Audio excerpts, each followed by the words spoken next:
Only qualified personnel should install Napoleon appliances and accessories.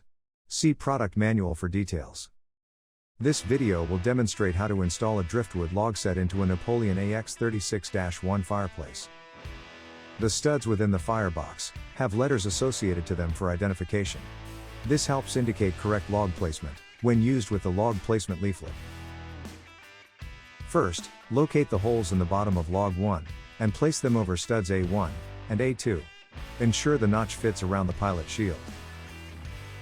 Next, place the holes in log 2 on B1 and B2, ensuring not to cover the burner ports. Place the holes in log 3 on C1 and C2. The log should sit slightly behind the right side of log 2. At this point, place glowing embers on the burner, in front of the large clusters of ports.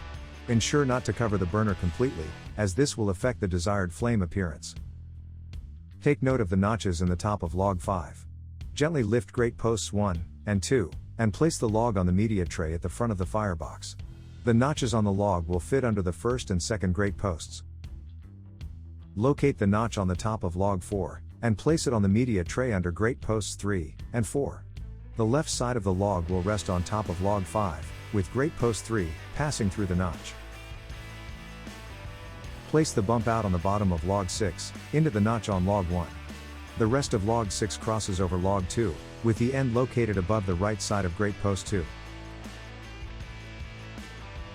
Place the bump out on log 7, into the left notch on log 2. Rest the opposite end on log 5, above the oval-shaped opening. Place the bump out on log 8, into the right notch on log 2. Carefully place this end as it will rest slightly under log 3. The opposite end will point left, and rest on log 6. Locate grate post 4, and the notch on the right side of log 3. Place log 9 in this area with the charred end towards log 3, and the opposite end on the right side of grate post 4. Place the supplied charcoal on the media tray, around the logs, to finalize the media installation.